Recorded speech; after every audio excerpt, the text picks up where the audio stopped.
I am.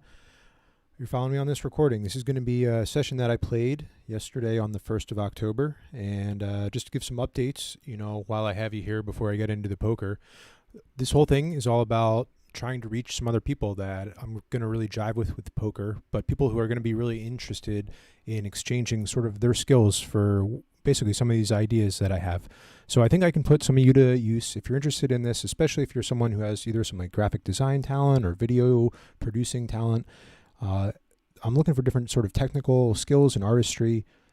Please watch, pay attention. There's going to be some notes of all that. So I want to get that out of the way, first of all. And second of all, this graph you'll see, this is my October update on my sort of million hands challenge. Certainly pretty far behind now, but I am super pumped because that red line is beautiful. That's in BBs right there. So we're going to try and do this replay starting now. And we're going to test out some other recording stuff along the way. So let's get into it.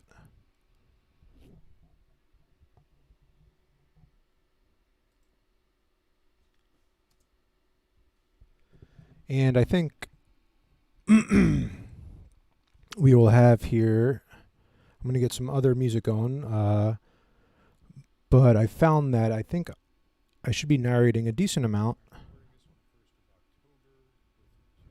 And I'm hoping that you can mix in and hear my desktop audio. 2.5 full ring and some 1.26 max going. Maybe I need to turn the audio up on the VLC. Maybe that'll help a little bit because I want to mix in some audio music later, but also more importantly, get some of my thoughts down from the session. This happened yesterday, kind of one of the first sessions back. After having not really played much, we get some 2.5, which there's some hands here that get kind of interesting. So we're going to navigate around. I'll talk about some of these hands now. I'm mainly kind of interested in reviewing myself and seeing how I play both this tournament. Get maybe some people who in here who are good at tournaments who can help me out.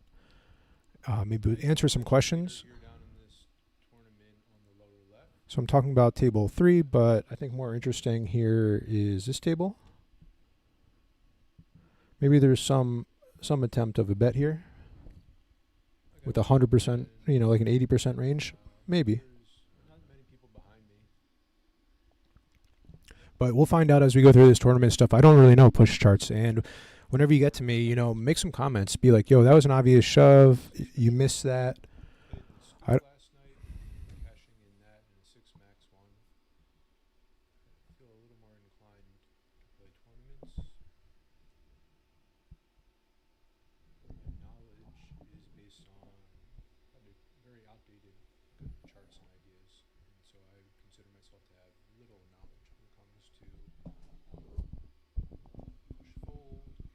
Agree with all this, yeah, for sure.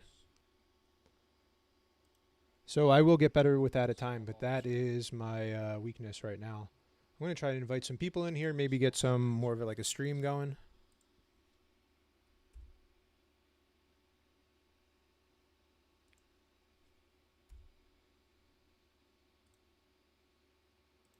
Because we are live.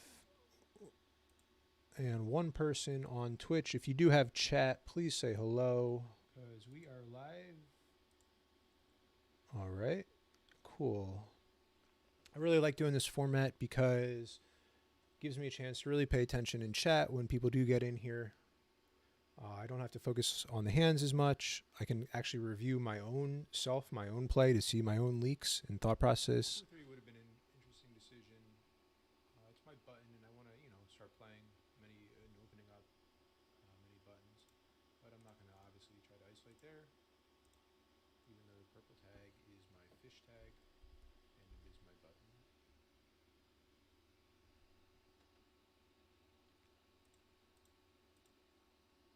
So I think that makes sense, given these players. I have a lot of history with these guys, and I think I could, just raise a button as a frequency there with 4-3. I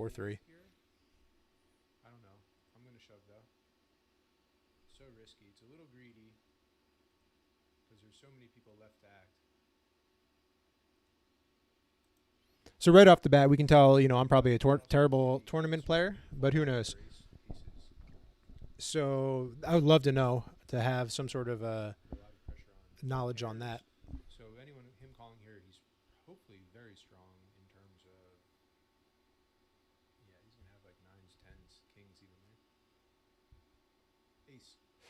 Bink. No, I don't. Unfortunately not. But we're going to get that silly tournament out of the way. So, speaking of not knowing charts,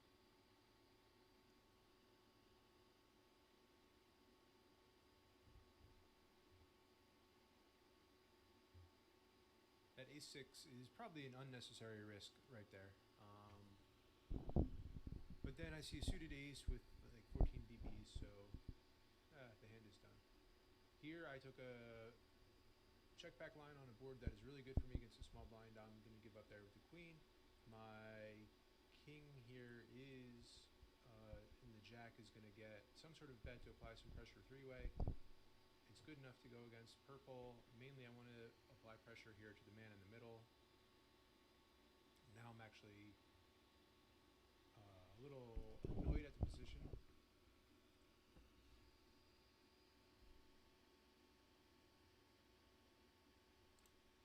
Yeah, I think that's a raise there is appropriate too.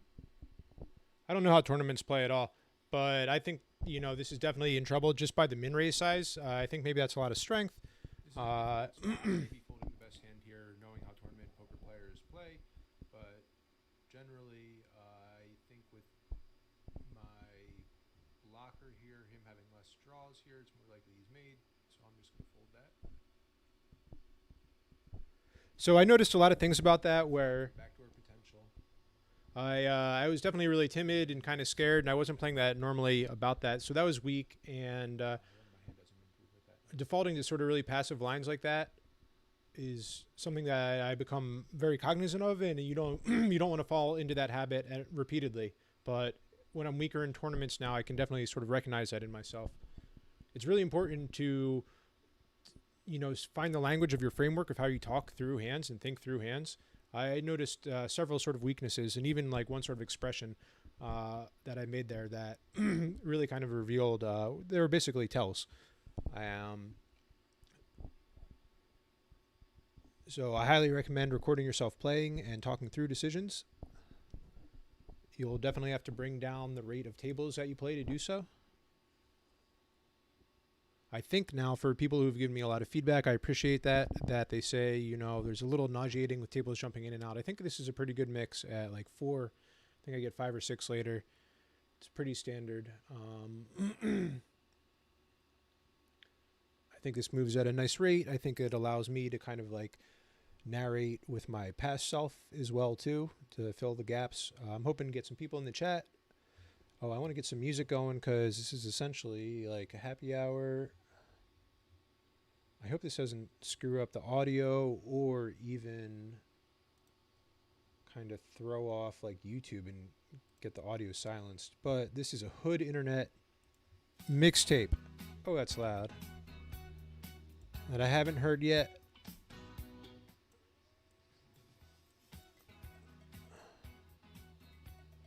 If anyone's here, give me feedback on the music. Is it too loud?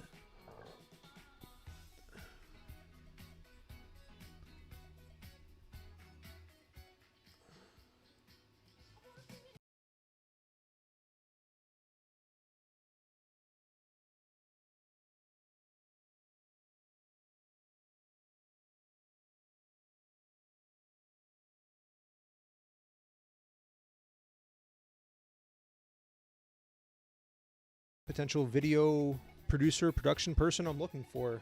What I really want to do here with this channel is I want to be able to stream live, and I want to be able to call out like hands and situations, being like, you know, that would be interesting. Let's talk. Let's clip that out. We'll go back. You know, I'll do like GTO solve sessions. I'm wondering if the music is too loud here over my mic. I hope not. I hope this is very enjoyable. Yeah, it's a little pump.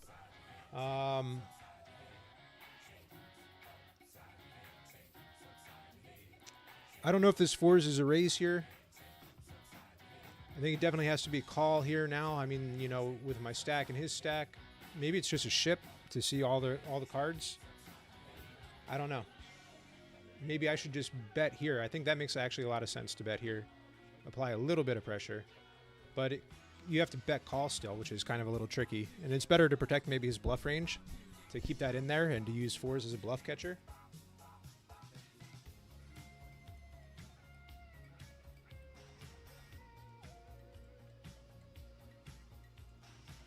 So against this over bet, I mean, a little tricky.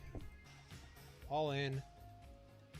Is he bluffing, you know, a little better than 1 out 3 times?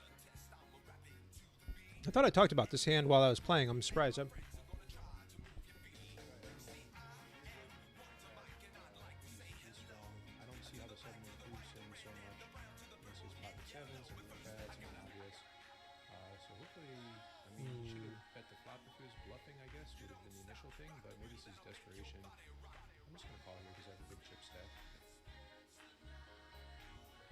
So I was surprised to see that a 7 was in his range there for the raise and that he hit it. That definitely, I didn't range him correctly there. So I thought there was more bluffs and less, like, that's a really thin value bet, I guess. That's my opinion of a very thin value bet anyway. Or tournament life there. I'm taking a more pot control line on without the spade and the ace. You know, like just a natural thing here is a call. We definitely do lose here. But can I turn this music down a little bit?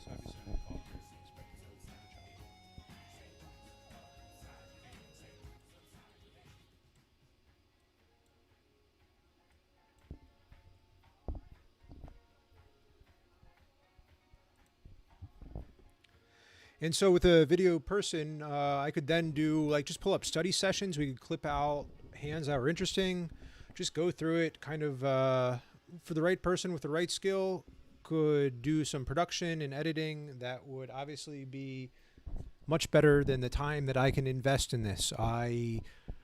Already it took me just forever to get to kind of this level of stream setup, this level of quality control, this level of technical knowledge, and I know that all compounds and gets better, but I don't want to become really good at video production. I want to work and collaborate with other people. That's the entire point of this, to try to figure out people out there who can use their abilities in any way really possible to help me out through even spreading these ideas, people who can condense them and turn them better, more sort of visible. If you're a graphic designer, I'm looking for people to actually do numbers, more kind of business plan oriented marketing numbers, things like that as well, sales strategies, just, you know, all kinds of different things. I need people. I want a team. I want to work with people.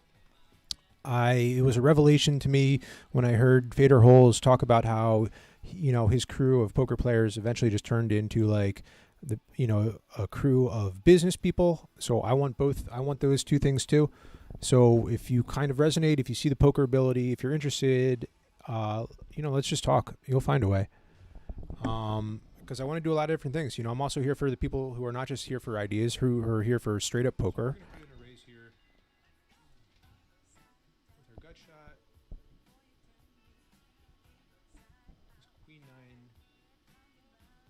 Size bet. We will fold. We would float for smaller sizing. So I folded a gut shot on table 1. Here on. I have a lot of 3s, 4s, and 5s, but we can bet large here because we have a lot of over pairs that he doesn't have here. Now his donk call range with me having the jack is kind of puts me at a disadvantage. I'm going to check here. And so I think I play some of these hands pretty poorly. I'm taking lines that are putting in, that could be kind of good for my range. I think this first hand up here, this table, I don't mind the flop raise at all because he has a pretty high donk stat. 30% of the time. I mean, it's tough to have a strong check call range. I think I would have to bluff here to win. I don't know how much showdown value ace high has, but I don't know how credible this line would be. I don't know how large of a bluff I would have to do. Mainly targeting queen.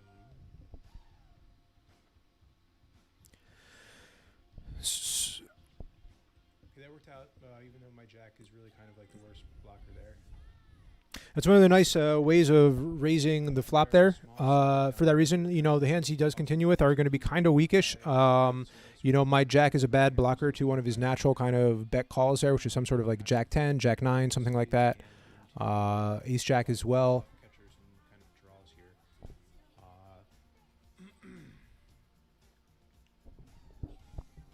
You know, I can only really put one bet in here. I'm not sure what he's going to do. You know, this is better for him. He has more 6s. Probably be more hearts because I would bet more, but we just have to check call here. We can check call one bet. It's not always going to be a winning call. I think this is all pretty spot on, and for this sizing, I mean, it's interesting sizing. I really much seems like a kind of get called sizing instead of a desperation kind of bluff. So I do expect to kind of lose here a decent amount.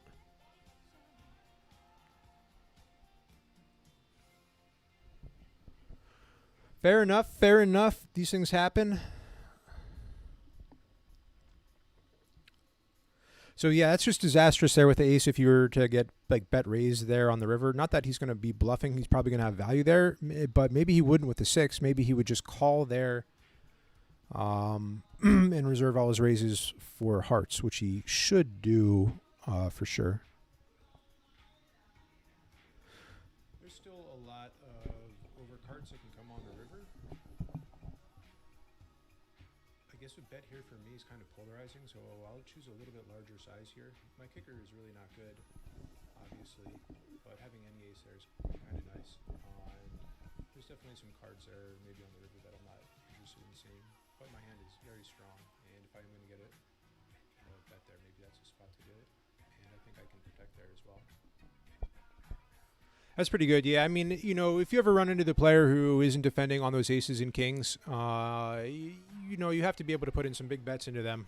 They really kind of test them out. And for when you do have it to get paid, you know, that really kind of makes my river a lot easier too when I bet big like that on the turn. You know, maybe I do want to try to check back that too, because it is the lowest kicker. And he is just going to have, you know, a few other ace X's that are better than mine. Do I get greedy here? I can't remember. I'm going to size down here with ace jack just a little bit. Yeah, I do. Okay. His stack size is a little bit smaller, and he's just more inclined to call anyway, and I don't want to blow the pot too much here. And I thought that would be enough to discourage play from the blinds with that sizing, but it wasn't.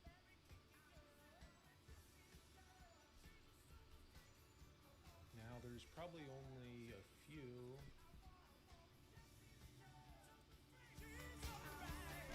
Five combinations maybe of flushes here.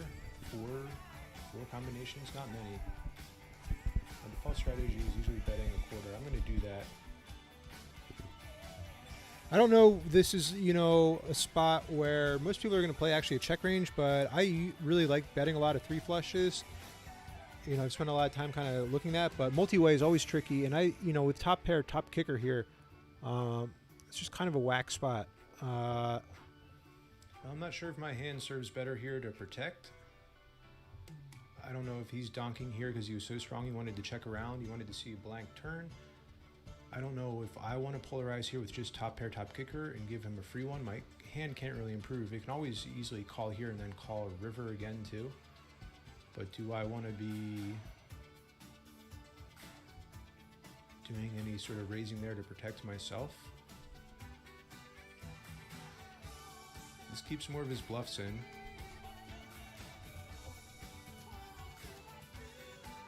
I'm pretty priced in at this point. You know, it's... So his range, his cold call range looks a lot like mine. Maybe some other jacks. A lot of pocket 9s as well.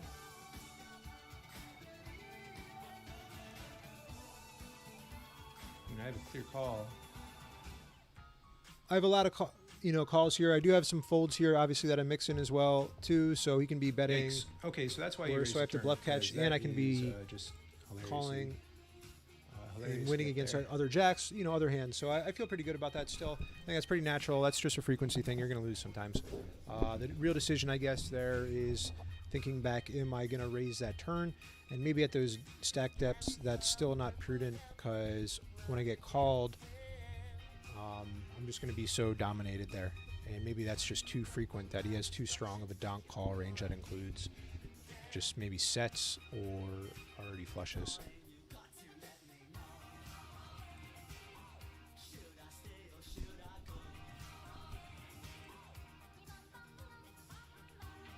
So I have this million hand bet going on that I'm trying to finish to play a million hands by around February, March-ish, something like that. And as you saw at the beginning, I'm a bit off of that clip.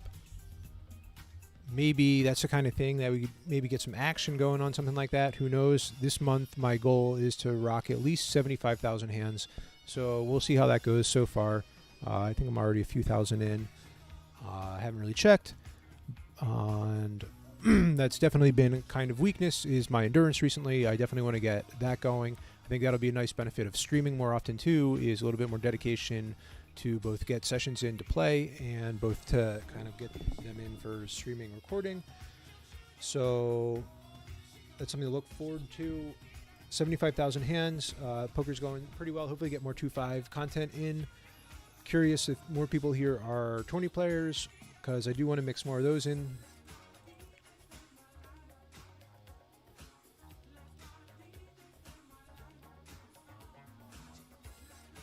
And I think with ace high there, I mean, you know, I don't think that's a value bet. Certainly not. I wouldn't want to bluff with it either. So just try to get the showdown there. It's, you know, he has a pair there of that middle pair like a quarter of the time. Unfortunately, he has it. He had some showdown value, obviously better than mine. He can show down worse aces. It's nice, obviously. Maybe I apply more pressure on the turn river as a strategy with that backdoor hearts.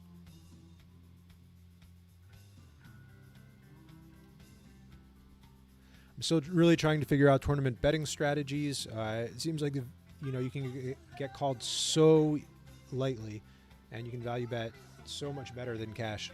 But then also like margin of error, getting crushed, losing chip advantages and stacks can be really, really costly too. Because I don't know how to play at smaller, like kind of push fold sizes at all. And like, what is ICM? Forget about it.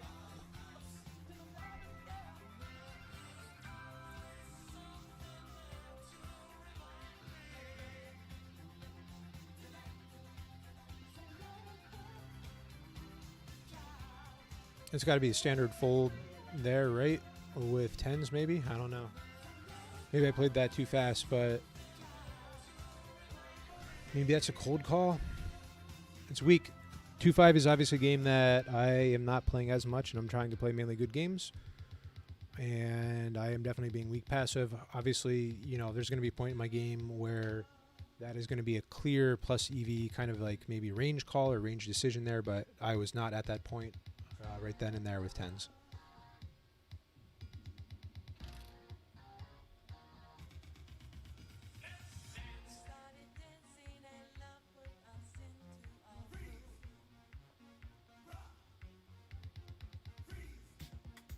So I went with a larger size here on the flop. This guy's going to donk a lot on the river when he gets there, which will give me an easy fold. I'm going to try to put in a bet now. Maybe I can get some value out of worse. Obviously, all those draws I would get there. And just keep applying pressure. So I'm glad I put in another bet there. I was considering the check back and trying to realize my equity just in case of some possibility of a check raise there. Yeah, they're going to be really connected with that board when they do hit it. I mean, at least somewhat so. Pair and draw, obviously, which is exactly what I have. Sometimes going to be much stronger, but, you know, betting kind of bigger there or more consistently is a better strategy with your overpairs to get more money in. And that's kind of how I would be playing, you know, a mix of like jacks plus there, be trying to get more bets in.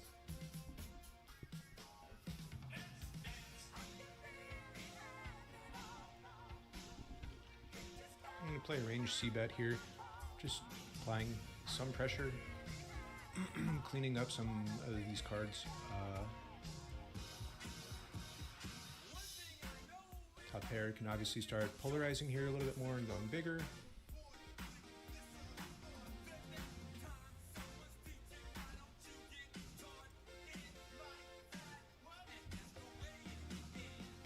Yeah, if he finds a check raise here, it's definitely a good one.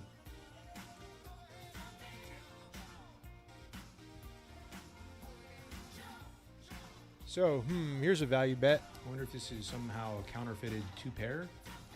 I still played, right?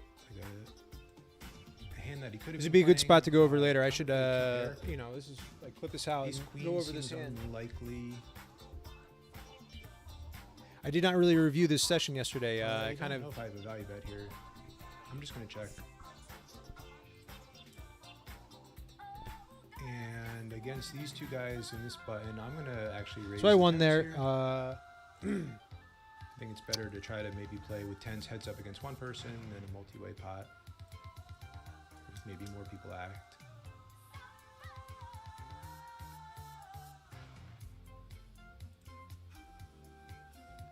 The generous tournament overlimp here.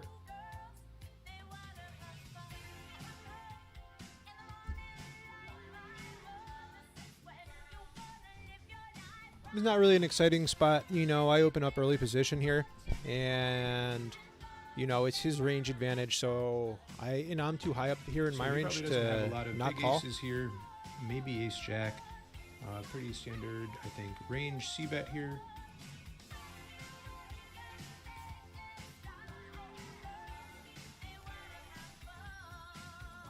And I think John is probably. It'd be so much more exciting if there was a heart on board on that flop. We have some pretty good hands here with middle pair and my ace. I mean, this is like the worst combo to really do this with. And, you know, he has jacks here. He has sevens. He has ace jack. Although technically it doesn't. It unblocks at the end. At the very end, this is bad now for me. But at the end, it unblocks all his potential backdoor combos of diamonds, clubs, and that he could be going with that I don't have, basically.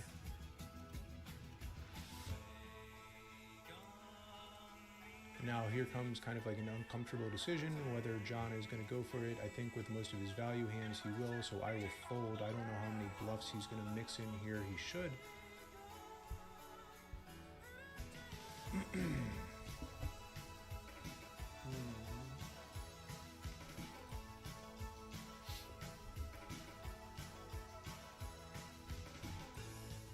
Milking bets like this are tough. You know, with my ace blocker here, I'm really hoping that he has a hand like king, queen. I think this is just probably standard here at this point. You know, he has a lot of jacks, obviously all the overpairs. This is like a safe bet.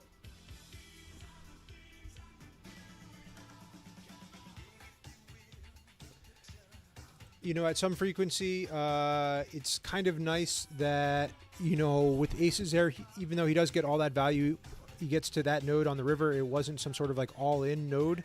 Not that, you know, my middle pair top kicker can call that.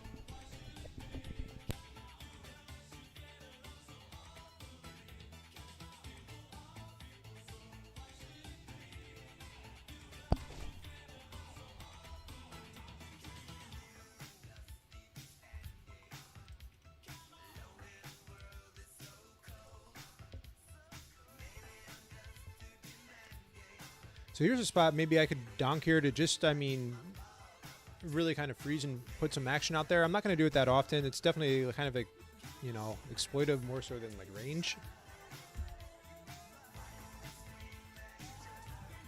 I bet the turn here, I don't think he has many queens in his range. I think it's going to be pretty wide here. I think Val, and you know, I don't think he has a lot of jacks. Although those queen jack boards like this are generally really good for him. I'm just going to show down my pair here.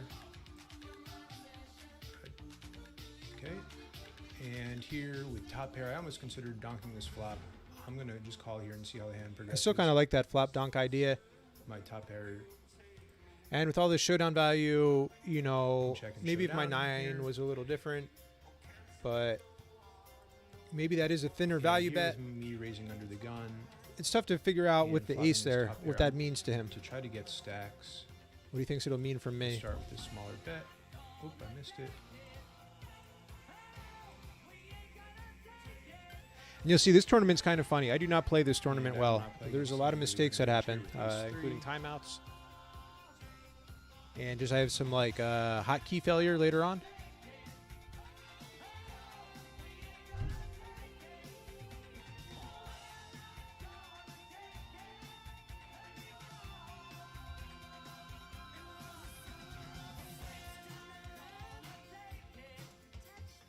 Let's see, it would be nice to kick silver out and get the small blind all in.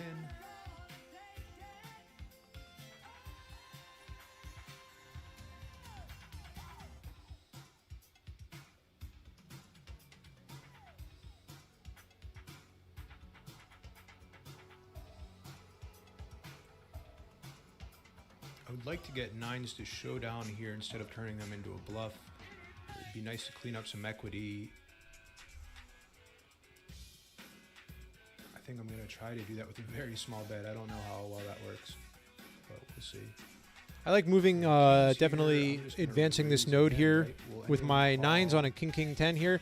You know, 9s, we need to get them to showdown. That's where their value is, or we can use a little bit of a bluff here.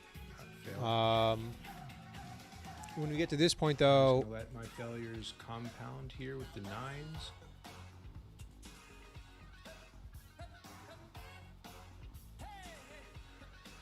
Obviously, we can't bluff catch. We can obviously bluff raise, but maybe it's a little too transparent. And so we just kind of give that up there. But that flop bet is my board to bet, and it's good to apply pressure there against so many hands that, you know, broadways can be very connected, but you can just knock a lot and clean up a lot of equity there with those 9s too. And plus, you don't want people to start like donking or having to be calling if the button bets.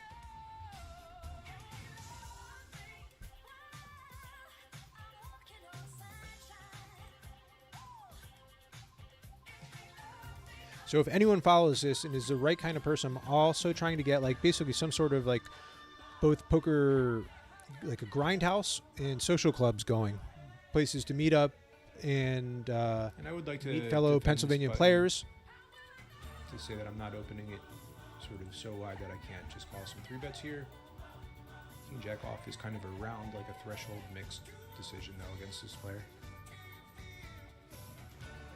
So that's true. So this is a guy we have a lot of history. You'll see him in a lot of videos, talking about him a lot.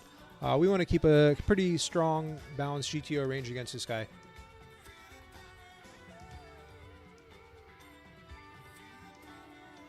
Does that mean I'm playing GTO? I have no idea, but I know GTO is definitely going to be calling a lot, right? Now here, not having no diamonds is really nice. Having the backdoor, the club blocker is really nice because that stops him from having a lot of hands like Queen Jack of clubs that he'd be really excited about. Now here for this sizing is really interesting. Polarizes there and then goes smaller on that turn. He likes his hand still. Can I move him off of it? Should I just have this other hand down here too? Equity? Should I apply fold equity here? I'm just going to call here and see the river. I like keeping a full pot size bet here back somewhat with at least some part of the range. Obviously, in my draw, obviously. Sometimes you just have to check top pair here. You can definitely kind of deploy some different strategies here.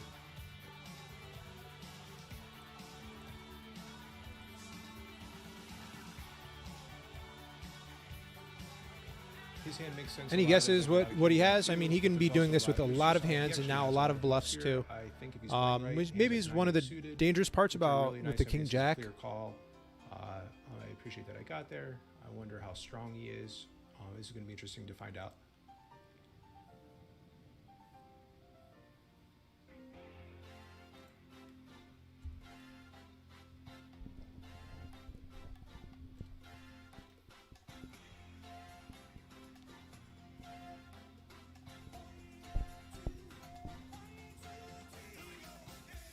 All right, we'll make sure we get a bet off here, and we're gonna make it a little bit larger here to isolate this all in.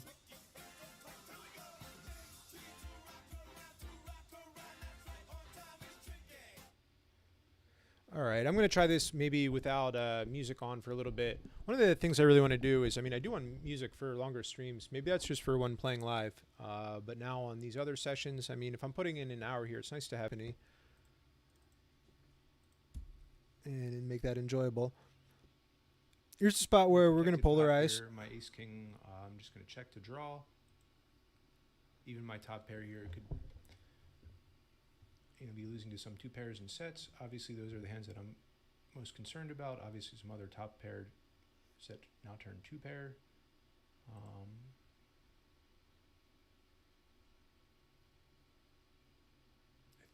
think I have to raise here to get some value, deny equity. Oh, let's talk about here this. Punish maybe this other player, this third player, not give him. Yeah, so with this multi-way all-in pre-flop. Turning some showdown value here. It made sense to check this flop, multi-way.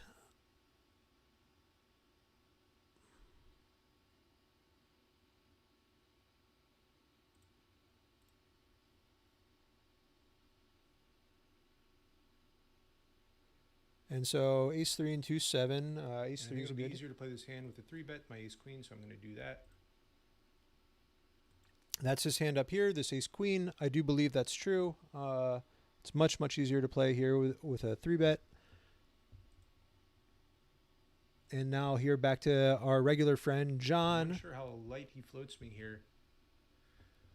His range should be super wide here, still How on many some tens level. does he have here? That's his most natural value bet. Is it just a 10? If he floats me wide and then maybe he has a lot of like jack X's, I mean, I have a lot of pairs I can call this in my check call range. I'm not sure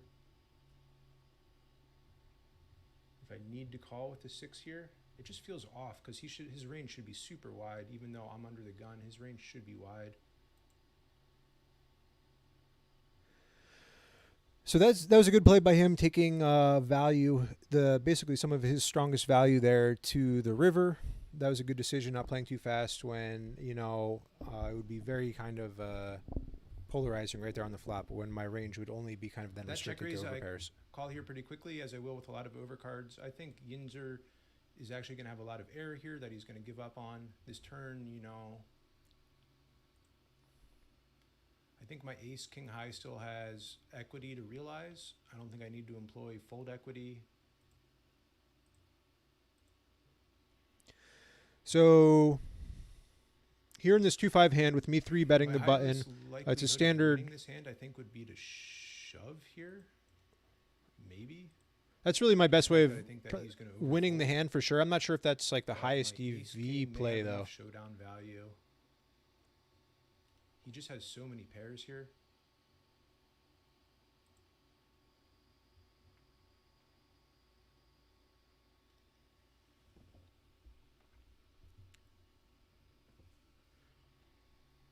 So we're okay with getting to realize all our equity with ace king there. That's kind of fine. We've played with him enough where sometimes he's doing that with worse than ace king. Obviously, he has to have some bluffs in there that ace king high is going to beat, and then when he takes a passive line like that, we can show down with ace king high. Not always going to win because, like we note, he has just so many pairs there. Those couple of BBs seem too valuable with my button there, but now obviously that board like that, I'd certainly be all in.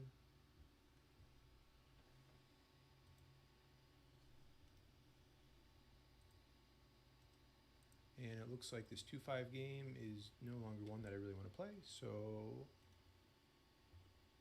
probably get up from that.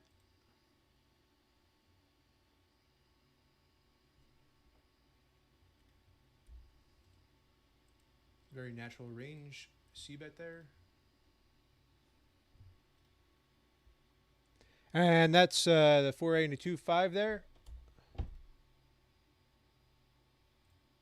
Which that game changed pretty quickly. My green tags are generally guys who play 5-10 as well. And orange is just, one of the regulars.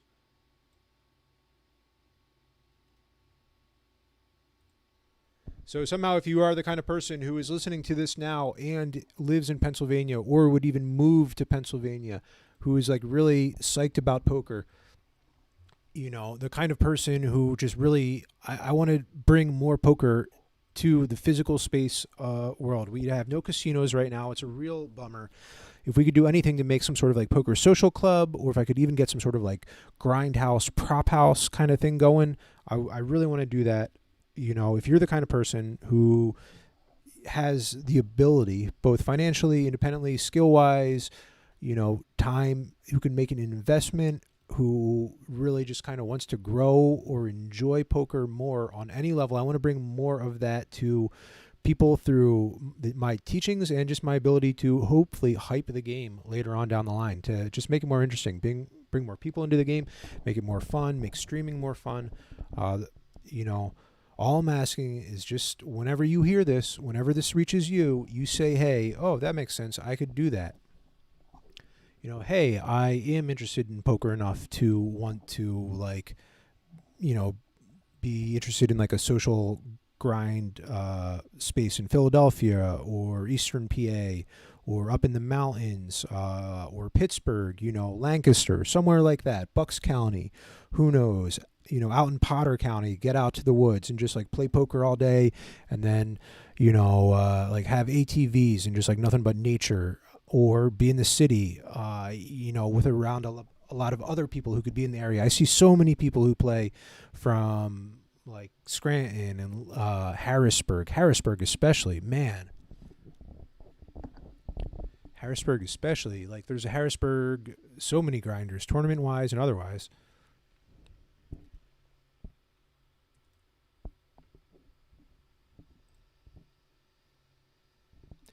So in queen boards like this, I mean, the equities always kind of run like 50-50, and it's how you decide to actually like play it and take advantage. You always have overpair advantage, but that's kind of like about it. And so it's whether you want to employ some bets against people like that. Sometimes it's better to do it more polarizing. It applies more pressure because you don't want them to float so lightly. Sometimes it's just better to maybe apply, basically the lower sizing because you're going to fire more streets and you're just keeping it cheaper. And they have maybe a tendency to overfold on the flop, so you can find out for a little bit cheaper. But we kind of give out, because once they check on such a dry board, we think they're probably a little bit stronger there with that king-jack. Now, we could play the hand a little bit differently by barreling the turn for larger, maybe overbetting, and then if we're going to bluff, obviously, then just jam the river as well, too.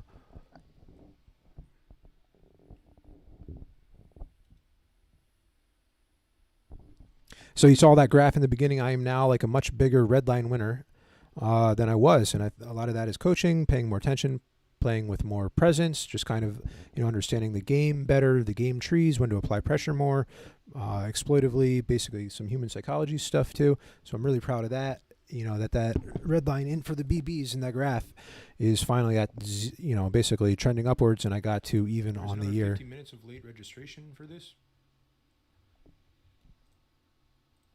I have a meeting in like a half hour that I kind of wanted to end the video on, so I'm not sure if I'm going to just burn this and rebuy or what the strategy is here. So I'm talking about this tournament table down here with my sixes. Yeah, just rip right here and we'll figure it out. And then I have this other king-queen hand up here where this is, that other like 50-50 board. Here I bet smaller, try to get some action in because, it's 50-50 if he's going to float or do anything. Here he is surprisingly open-ended with 5-3 off, and he gets there. Back down to my tournament life. I just decided to rip it here. I don't know if that's advisable, but I think anyone playing maybe could be convinced of that if they, especially were having some rebuy strategy, and they're interested. My kind of time was up where I either wanted to start doubling up or get out of the tournament, maybe, or just like buy in again and just sort of shove all in again because my time commitment was coming up in this tournament. It's nice. You can't see that there. I'm going to have to adjust the sizing on that, but he just has a queen 9. So he misses. Interesting call there pre-flop by him. I'm finding tournaments to be super interesting. That queen 9 is a very, very light call there. So the level of these play down at these tournaments is really kind of, it's fun. It's casual. Let's see. Do I got anyone? How we doing live? Still one. We got one live person. Give me feedback. Appreciate that. Family.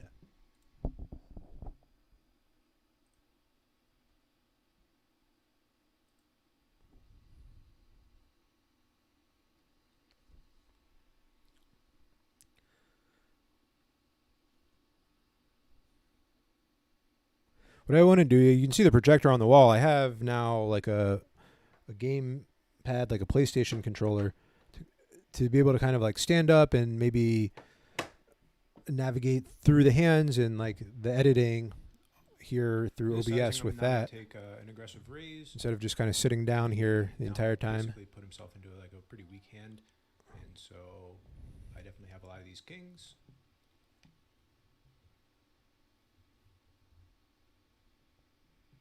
And so I'm playing my range there with the king. I can make a raise, it's much better than to let him face another bet coming into me on the river. And, obviously then just I'm hoping to kind of like draw and hit. Maybe I wouldn't even be happy about hitting a queen.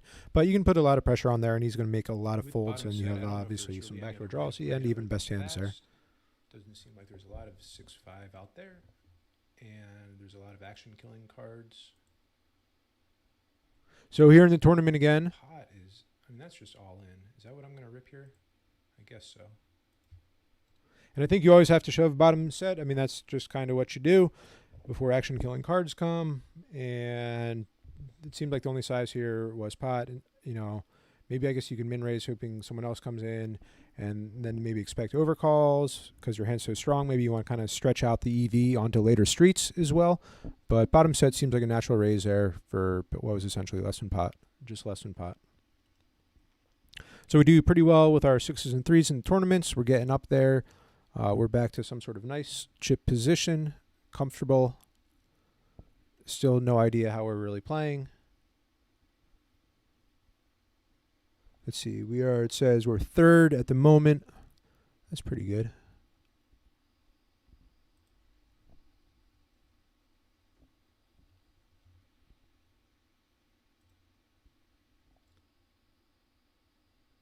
So a couple different decisions down here. I go with this larger sizing. I'm not really sure I figured out both paired boards and overpairs on paired boards, especially ones as dry as that, especially middling ones. But with my overpair, if I am going to get any value before any weird cards come off, maybe it's just to do like, I can do it right there on the flop. If I induce sort of more of a wider range call from him on the turn, I'm maybe not that excited about that. Even though his range is going to be wider and weaker, he's going to actually be turn a lot of things that are actually a lot stronger. You have so much of that range there.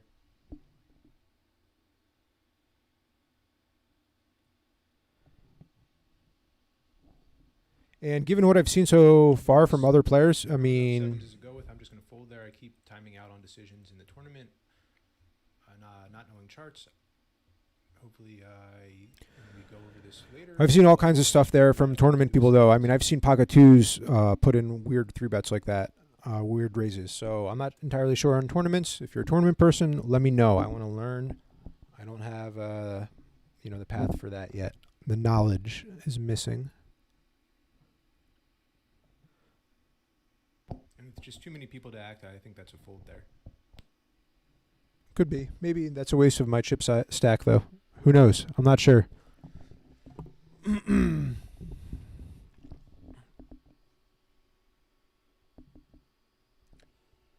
So, a couple more hands coming up.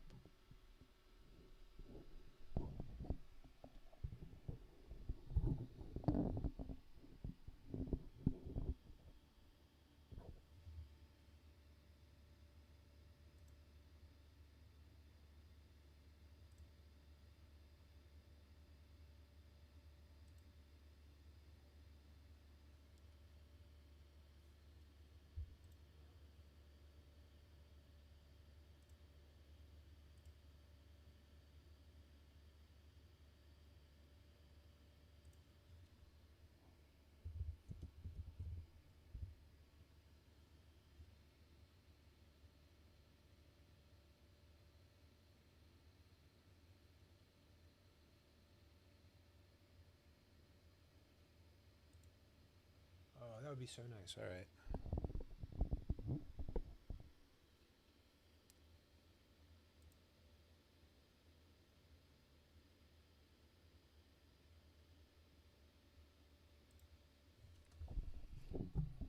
So one of the things I think would be pretty cool is to get more of the social club sort of streaming thing that I'm talking about, to get people more interested in that. Maybe you could do almost like a fight club. Like, I'm not too far off from getting my content ready to the point where, I'm going to start taking on some people online to kind of willing to battle with my bankroll to kind of get the message out there, I think. And I think stuff like that's going to be wildly entertaining. Mini challenges like, to the level of a much smaller scale of like a Galfond challenge, kind of stuff like that. But I'm going to put some stuff on the line soon. I'm still trying to get this all figured out, but I'm ready to move up stakes. I'm ready to kind of get noticed by people.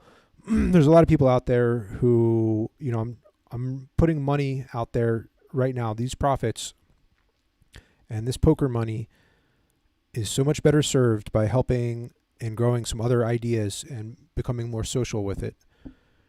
And so I will use that to fund your sort of collaborative skill, time, and effort if you're the person watching who's interested in that. Or maybe, you know, if you're the person who could network and know someone like that and you find this thing like to be wildly entertaining, that this guy, I'm going to start playing like higher stakes and just willing to start, you know, gambling and doing other things at higher levels to get more attention.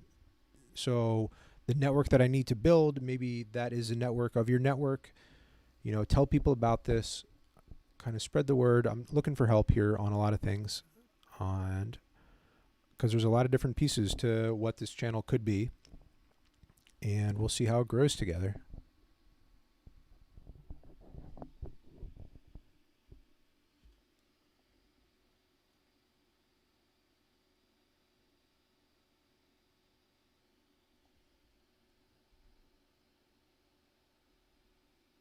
So yeah, I mean, what I want eventually is like I'm saying with this video person, anyone who could do any sort of video production, but even then, still like someone who's going to be able to put together navigational, like promotional materials to help people, guide them through what this channel is all about.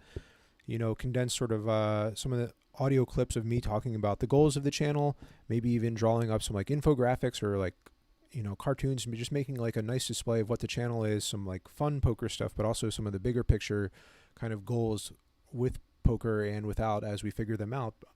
You know, I'm looking for you people to help me work these ideas, you know. Can you transcribe some way something that I'm going to talk about on this channel into like a larger audience or a more digestible format, or make it come to life somehow? You know, I'm looking for people like that.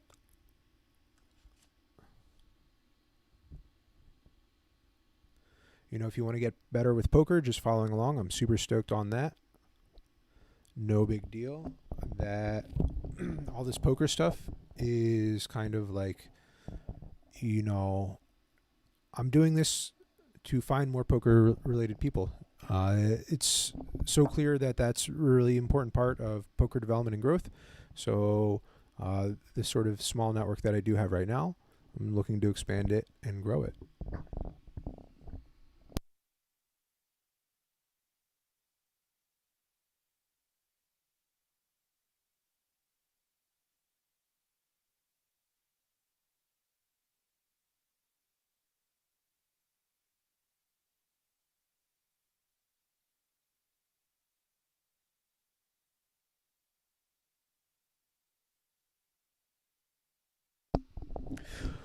One of the things that I think would be fun to do once the channel develops a little bit more, and even develop some more like poker sort of knowledge-based people, even if it comes to people I can meet and chat with about poker in real life, is to be able to do sort of study and review sessions that are more or less like someone who thinks that they would benefit from me coaching them or reviewing them would be able to send in, or we would stream their video and just like sort of go through their live play and talk and navigate about it. But just a price for doing something like that would just be like they send a pizza and we just kind of hang out at the place, the pad or whatever, eat a cheesesteak, you know, do something like that, just kind of chill and relax, and you know, do some poker coaching stuff like that for the channel as well. Right now I'm doing these replay videos of sessions I've already done. I find that a lot better to at the moment before sort of streaming live, talking through hands. I really like this format at the moment. I think it's going to work really well when I have the video person who's willing to sort of like start editing and content creating from this sort of archival footage. This allows me to like chat with eventually people who will be here. So I'm thankful for that. But there is all kinds of stuff that I want to do, just like study sessions through GTO Plus. There's a lot of poker content out there that for me even would be extremely beneficial.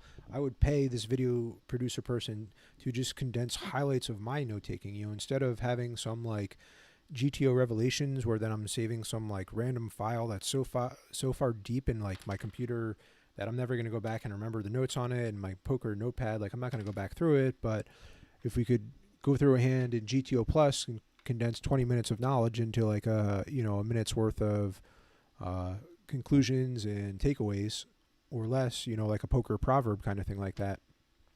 That would be extremely beneficial, and other people would really appreciate that as well too.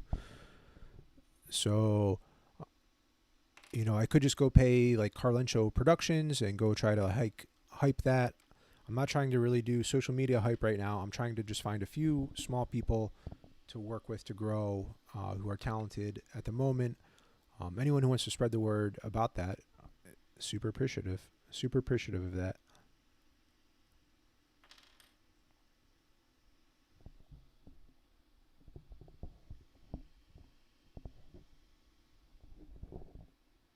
So I think this is a pretty interesting decision here that kind of like doing a merge raise here a little bit. I'm just applying a lot of pressure here against a range that for his range is obviously stronger than mine, but doesn't connect nearly as well on a lot of aspects of that. So I can put a lot of pressure because he has so many combos that he has to bet fold there. He's going to bet fold more than kind of like 50% easily. But sometimes you have to mix a flat there because you definitely need pairs in your defending range. But you don't want to weaken so many of your pairs because all your middle pocket pairs are basically all the same. So you don't need like 9s through 5s all doing the same job of defending there, especially when you already have like some 4s to do the job of defending as a pair there as well too.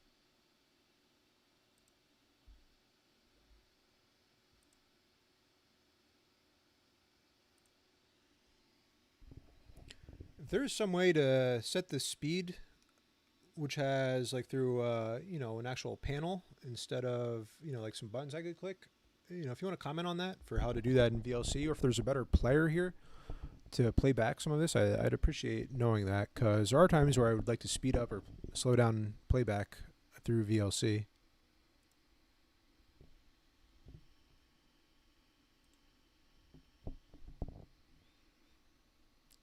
So let me see if that will work.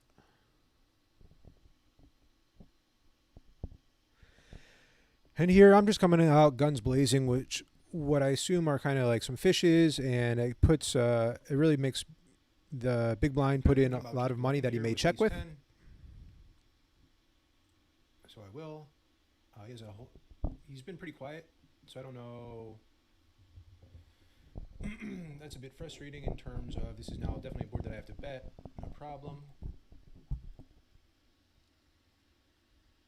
I'm talking about this hand down here, this ace-10 hand. So this is definitely turned into a necessity all in, and it worked out.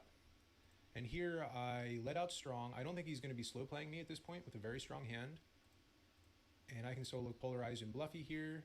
Obviously strong leading out here 3 times around. And it's pretty tough for him to call there, considering I, blocked the top pair of 10s, so, whatever his pairs, 7s or whatever. But that king is obviously just a great barrel and bluff card, so we fire that, just like the king is a great range bet bluff card on that turn diamond where I turn the top nut flush draw. You just kind of have to continue barreling there with your range advantage, even though sometimes it's uncomfortable. But obviously you have so much, it's so much higher EV to go into those nodes, even when you're at the weaker part of your range or the drawier part of your range. But you're gaining value. You're moving into those nodes correctly when you do so, when you pull that trigger there with the ace of clubs.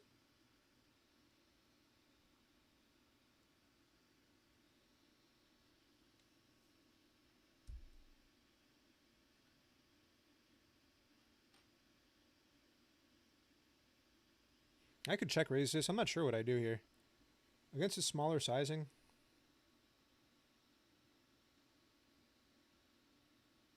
I could donk this sometimes too. That really kind of changes a lot of the dynamic because maybe a lot of what I'm floating for is around that 5.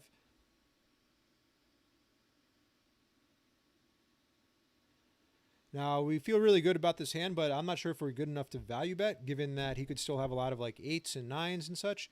And, maybe it's better to have some sort of bluff catching range here against him. But obviously, he should have a bluff catching range against us, which we can actually value bet 6s against somewhat too.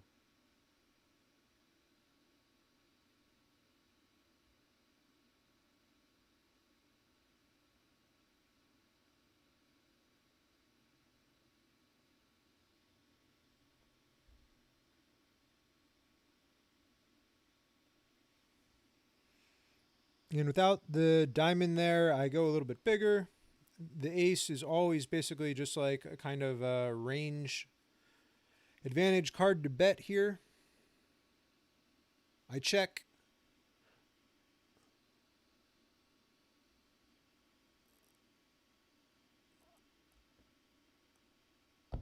I'd be kind of throwing away too much, I think, value with my kings here if I bet this turn if he did some sort of check raise, which I think is some frequency play that he may have. So I kind of wanted to get the kings to showdown here. Fold.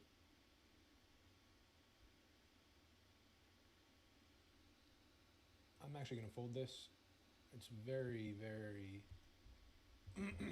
very probable that maybe I folded there to a bluff. But with a lot of things getting in, this guy... And I haven't run that in GTO yet, but that's probably a horrible fold. It seems like that EV of that call against that guy and what we've played. He had different bluffing and value betting patterns and tendencies, and that definitely seemed like his value betting pattern for sizing and whatnot. So in that way, that EV, I kind of get crushed there because I do have some other hands that can call and defend. But, it's very questionable whether, I should almost certainly call there. But the EV of folding, obviously, there is 0. But if he's donking pretty much always value there on that river, then what is my EV of calling?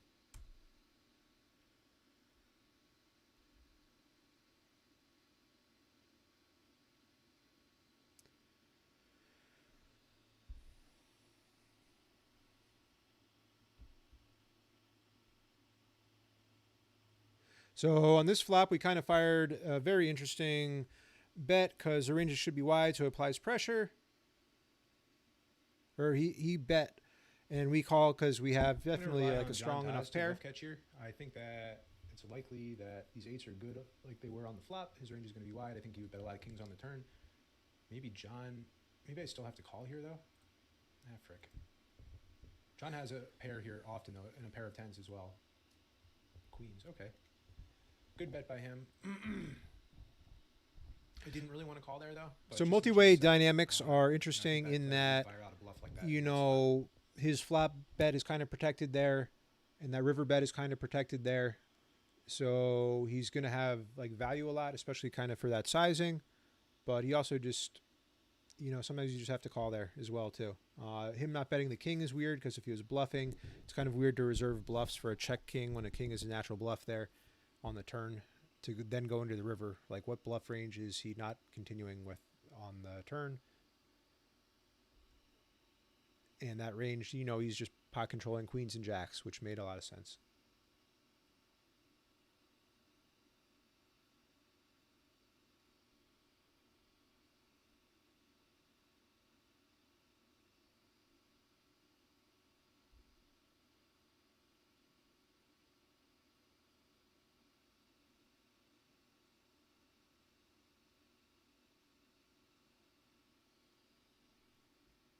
I would have check raised there, that ace 10.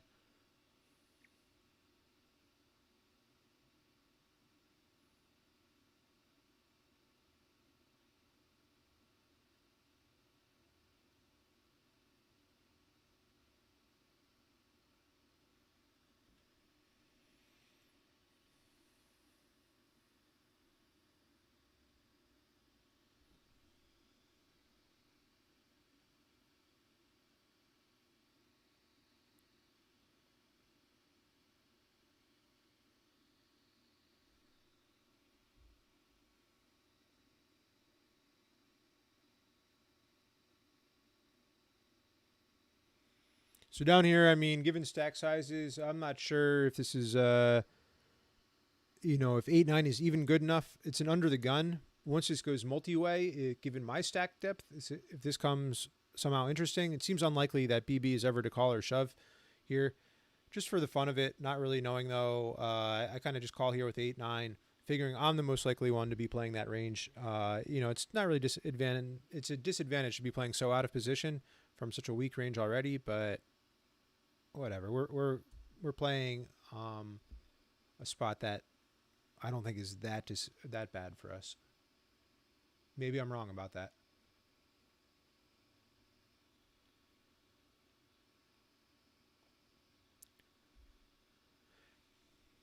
And so we raise there with our draw again. We don't want to literally let him have too much control of that hand there. Those sevens were, you know, I kind of missed that on the replay a little bit, but with our pair and open end straight draw there, we're going to just kind of apply pressure there instead of let him mess with us on that low board when we actually do have a piece of it.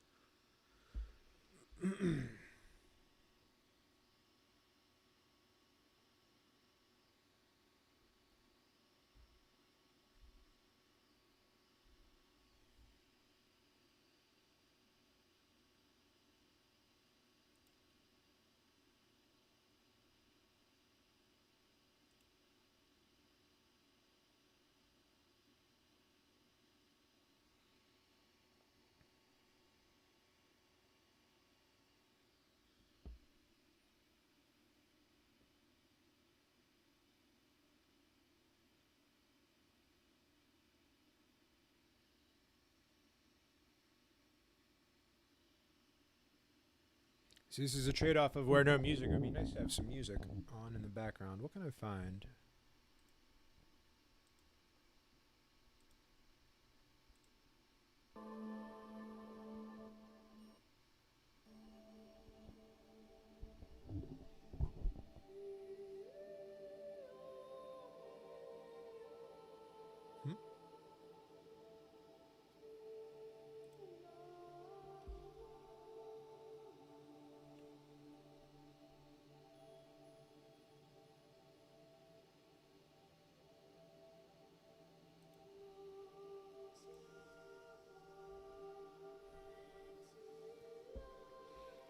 And so with his sizing there, we're just going to let him barrel with twos. I mean, you know, we don't want to reduce his range here too quickly, considering all the stronger, you know, twos, which are unlikely, are all better than ours.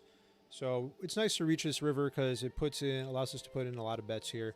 He put in 3 himself, and now we can put in a 4th.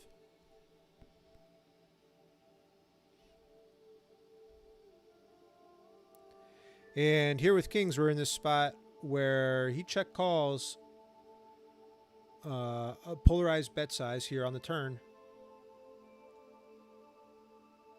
And we kind of have an uncomfortable size here. We have options. You know, after polarizing, we can check here again. It's kind of unlikely, though. We give him a little bit of rope here in this position. And the decision here is to try to get value, and how are we going to get value? You know, it's unfortunate we don't have any club blockers. If he already has a full house, he'd probably play it with a check back. I think he has a lot of like 9s and 10s, though. I'm just going to blast off. So this makes us pretty tough to play against because he still has a lot of queens, donks, and my equities. Jacks. I think I can just get it in with this ace-queen here. Play this other hand down here in the tournament where a player, I raise all in on the flop against a shorter stack with a combo draw, and he calls with top pair. His donk call, he holds. I think it's kind of natural there with my ace-queen, though. Maybe I could call and then just call all in on the turn and let him basically bluff twice. But just for the stack sizes, I think it made sense to just kind of like put it in there on the flop. I don't know if he has a lot of donk folds here. I do actually want to continue with my hand. I'm going to still put in a small raise here, playing it like I would with an overpair. So I'll keep this one up. We have another decision here where player donks into us, and we have ace-jack on a 10-8-7 rainbow. And for a player who frequently donks, I apply a raise there, and because there's a player left to act. And that raise seemed more natural. That's something that I would do more likely if I had some sort of overpair or strong made hand there, instead of giving another person a chance to kind of overcall. Even though you want to keep a very, very, very strong call range when there's a person left to act. And then it's generally the person left to act who should not be calling, who should be kind of raising there.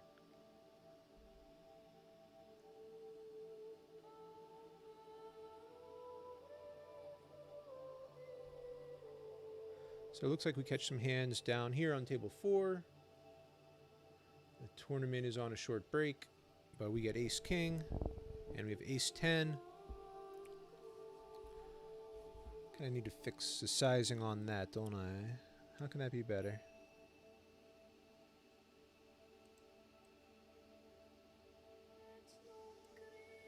So we flop top pair, top kicker.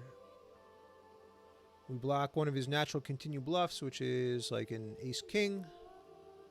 We have to float there. This turn kind of changes things. You know, we can either apply pressure, but I mean, I actually think I may have do I to want to bluff turn my at this hand to here win. into the bluff? I'm not sure if top pair, top kicker here is good. The thing is, I'm not sure how much showdown value, because I think he has a lot I of don't know what queens he's and gonna do kings here, here though. potentially. He has a hand like queens. But if you consider ace kings and ace queens is that miss, he has a good amount of those as well, as well as maybe some queens that he's checking as well too. So I'm content to check there and lose to some pairs that he's just trying to protect with, and also beating then the few ace king combinations. I'm very happy to show down against those, considering that I hit some sort of 3-outer to win.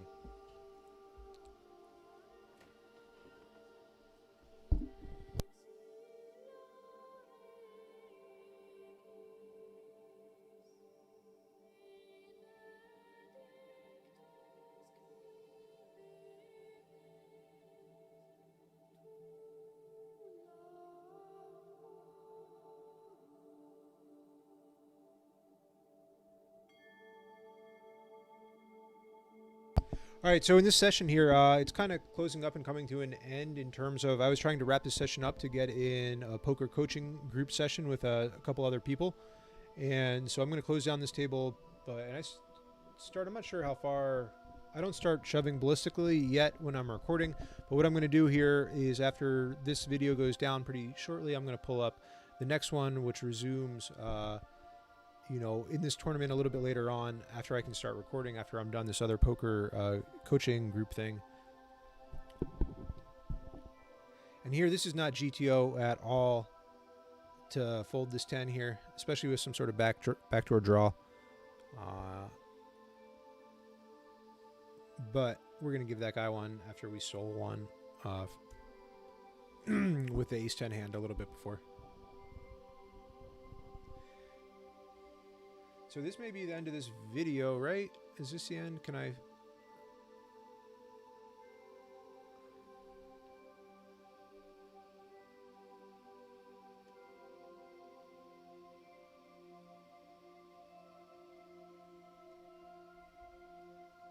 Choose a nice big aggressive size, so if you ever see me do that, I always have top pair good kicker there. Just beware of that, people, with that hand right there. So my range is 100% of the time. I have no idea what to do about this ace-9 thing. That does not seem like an overcall, but then again, hey, for the size, like, why not? Maybe call and get lucky. Ace-9, I think maybe ace-10 is a clear call, and ace-9 is kind of like borderline, but maybe my tournament knowledge is completely bust there, and it is all like ace, all aces are a call, down to like ace-3 or something. With my showdown value here, given these tournament players, I mean, it seems so unlikely that he has a better hand. And if I was just having more fun, I think I would click call here, because it seems like a great spot to bluff, him being like last act and no one showing any interest. I block the main key blocker there of pocket 9s on the river, which meant bet like that. I think king jack we would have heard from on the turn. Jack 8, I guess, is some possibility, but not that likely. So bear with me. I am going to pull up this next video when we get closer to shipping it holla.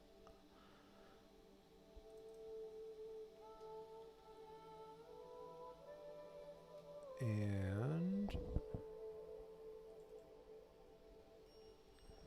that starts here. Here we are. So, I mean, you know, if you ever end up deucing this Nuke Man and Broad Street Bully, you know, here it is. You know, I hope you get a chance. Poor Greg. You get to see Greg go ballistic this final table. This is a final table with a lot of play that stays like 4 or 5 handed for a while. I never play at this table size, and I definitely hit the check fold on my table like hotkey mouse, and sometimes it happens, it fires out like the wrong bet. I did not mean to float that 9-8 pre-flop. So yeah, you'll see. I mean, I make a lot of mistakes in this tournament from some misclick folds pre-flop, and you know my hotkeys kind of like totally get messed up here, where I just squander away some BBs. So that happens. I mean, then you think about how many BBs you squander when you just, I don't know, good strategy yet for tournaments. So tournaments, you need a lot of luck. But, you know, I miss a lot of opportunities. Pokers can be very forgiving, though. It's quite nice. You know, I got hot at the right time, and we'll see how this kind of plays out.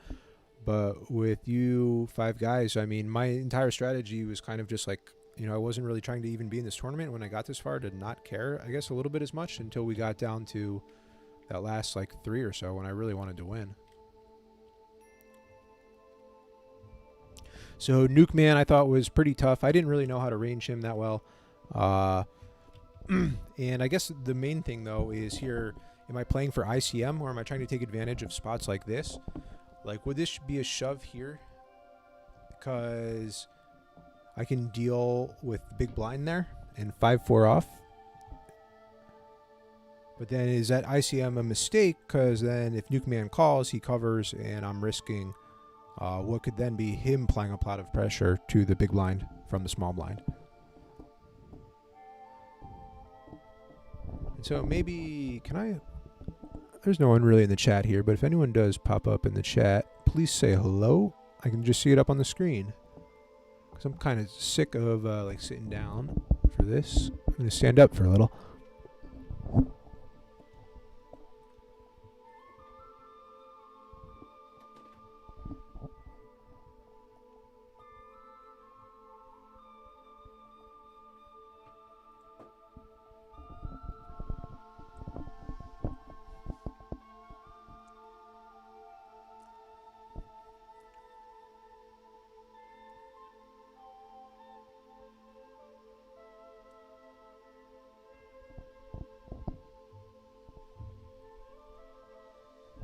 Pretty huge hand for there. You can't do much better than that.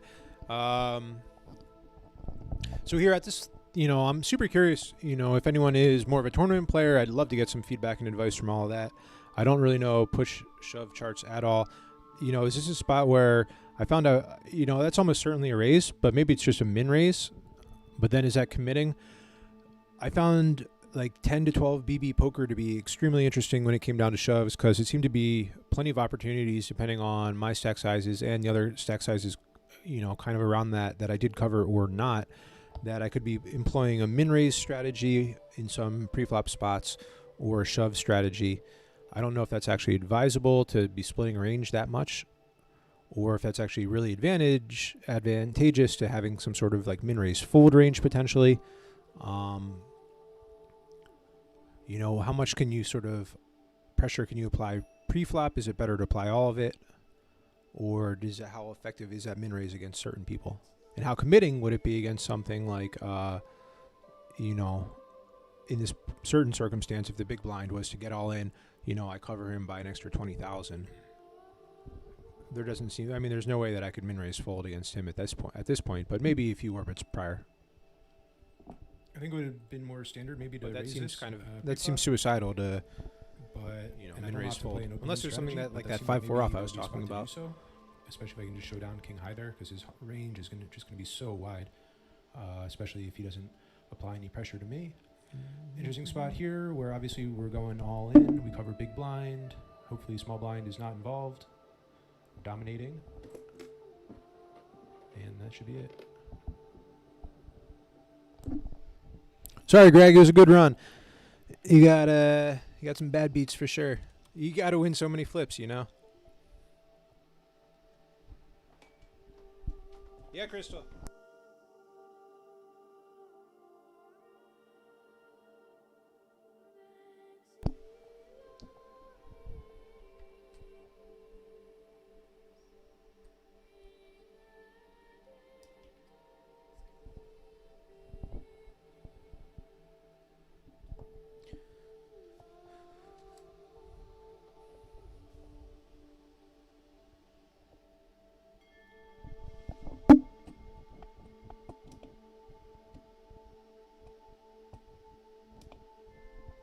So it was Nuke who recommended a few other streamers to check out, which is cool. I didn't really know. I really don't know many of the vloggers yet.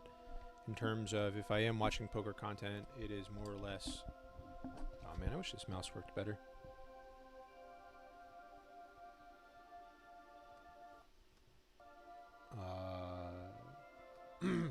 More or less, it's not for Twitch people.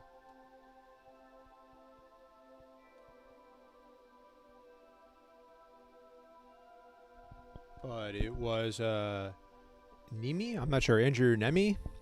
I don't know. I pulled up his YouTube. It's interesting. He has a nice format, especially I like all the live sort of sessions, play and review. Here with Ace 5, you know, I'm a little skittish given that this guy now covers me. I don't really know exactly what I can do here. I can certainly call one, especially if he starts to give up. You know, my hand here now at this position seems like it should be another check call. Given that, you know,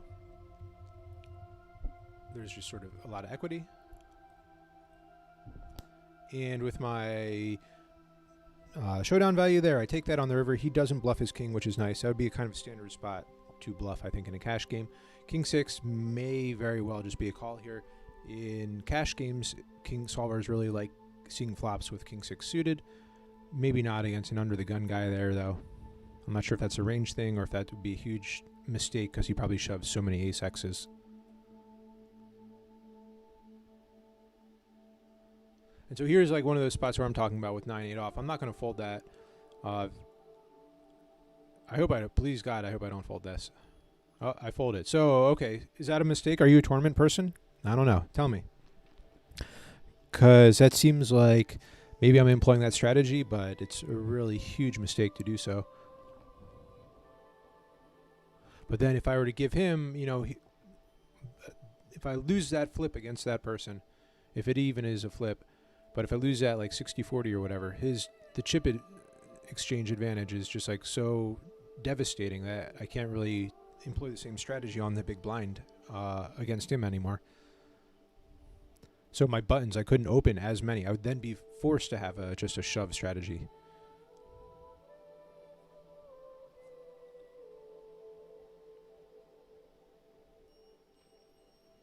Nuke, man, you were right. I did like those videos I saw. He is a likable guy. I watched a few videos of him just talking about what was going on.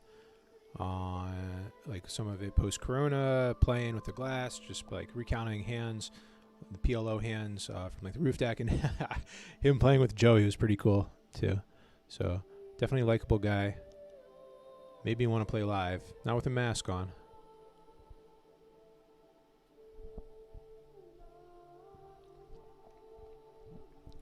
So this is one of those min-raise decisions, but this is like where I'm definitely going to call. And here I don't, I mean, I forget most of what I do this tournament. I think we have to bet here to apply some pressure, range advantage, and such. So just a bet here to apply some pressure is good, makes sense. In my head there, when I first saw that flop, my pattern recognition was like, oh, you should just shove that. And with a stack to pot ratio of 2, I don't think that's really good. You know, it seems like a mistake to get bottom kicker in there. Going to be an interesting one. Here I do a bet again to apply some pressure. Makes a lot of sense. Just keep betting to apply pressure. He definitely would have heard from him if he had I think a stronger hand on the turn. So that's why another small bet is good. Applies a lot of pressure. And even though I'm the chip leader, I don't believe I can defend this for min raise for a guy who's been kind of conventionally tight so far. So I'm going to believe him. That may be a mistake. Maybe you're supposed to be defending.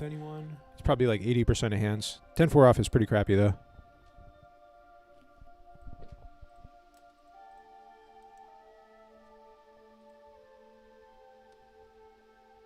All right, great. We're one closer.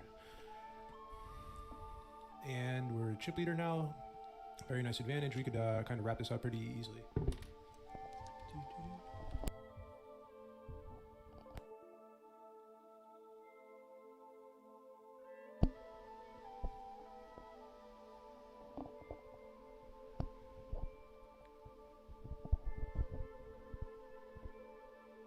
So this could be a call too.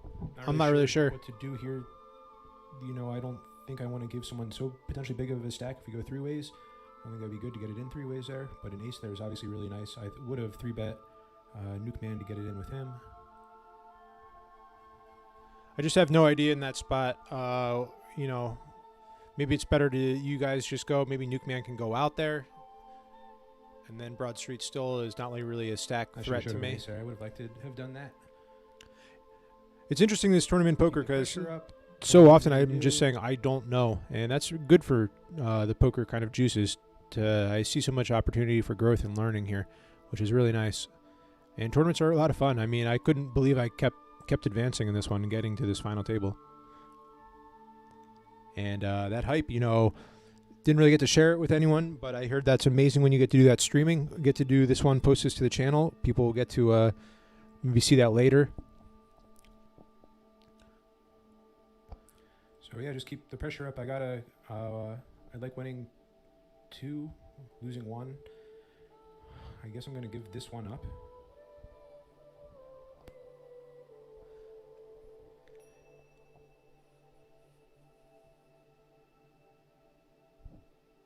So maybe that, again, horrible mistake. Maybe you have to be opening up every kind of button there. Maybe that's a tremendous mistake to not be min-raising the button there. And it's tough to say, though. Sometimes these guys have to play each other, though. They have to sort of like battle and win some chips from each other. So maybe allowing them to do that, to stake some claim against each other, is good to kind of get out of their way. I mean, I can't win them all as a chip leader.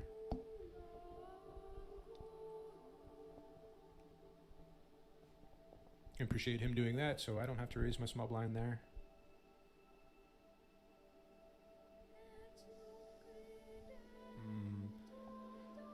I don't know if I can make this a size that I then fold. Do I have a fold range here? Maybe with that hand, it's best to just kind of like ship it pre-flop too. I don't know. I'm not sure if that's a hand where you want to see enough, like all 5 cards by the river.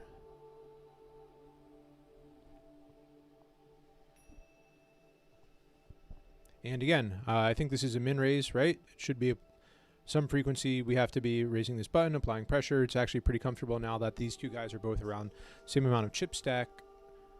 That Nuke Man has a little bit more that I can kind of get away with more of a strategy where he's not going to be shoving like at 40,000, 50,000 nearly as frequently. So we're getting there, 3-handed.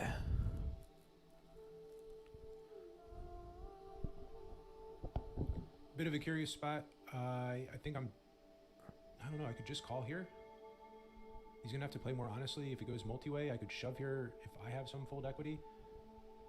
He's probably going to have a better ace here a lot in call. So I had a weird stack depth of around 20 BB, so I'm not exactly sure what I should be doing. But applying fold equity for his tournament life, I think I have a little bit extra there, so I'm happy to do that. So that's good. Maybe that's an ICM shove. I don't know. I don't know how close these things are. I would really like it if you're the kind of person who does know that. Just be like, hey, chime in. You should definitely be ripping there, even down to like ace-2 off. You should obviously be ripping all in there. 3-2 off, dude. So I don't know. You tell me. Ace-8 off. Here's another decision. Any ace? I fold that one. Eek.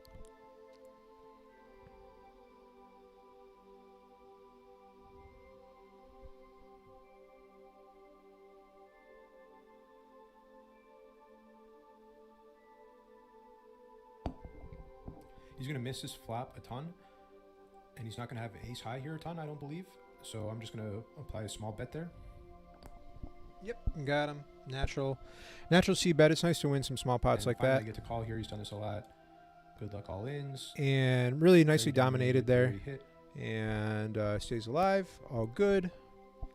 That's why we're the chip leader, because we can afford to do that.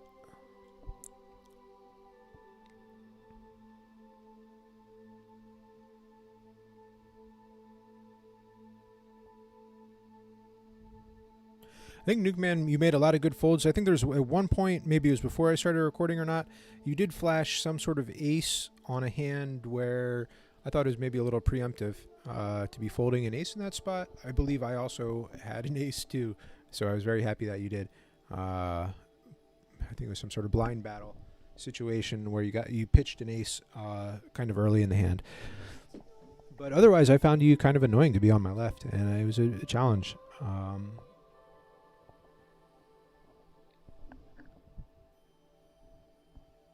I've definitely folded some aces here, which are probably incorrect folds.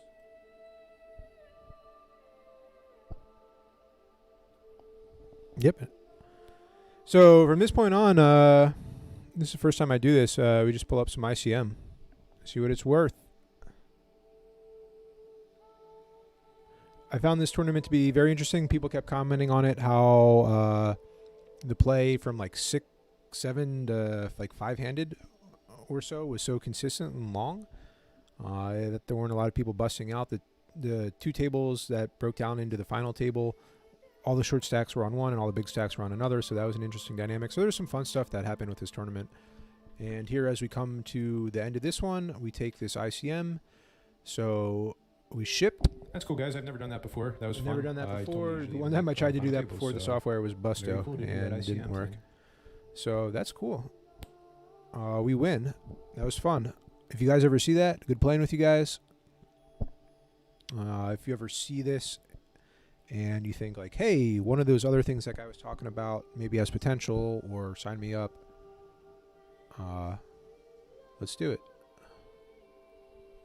So I'm just going to fast forward here through the end, considering it's over. And This could be it. Need a hold. No, what's going to go? There, ace. King wins there. Here we go. Keep going. King 6. Wow. I fold a couple.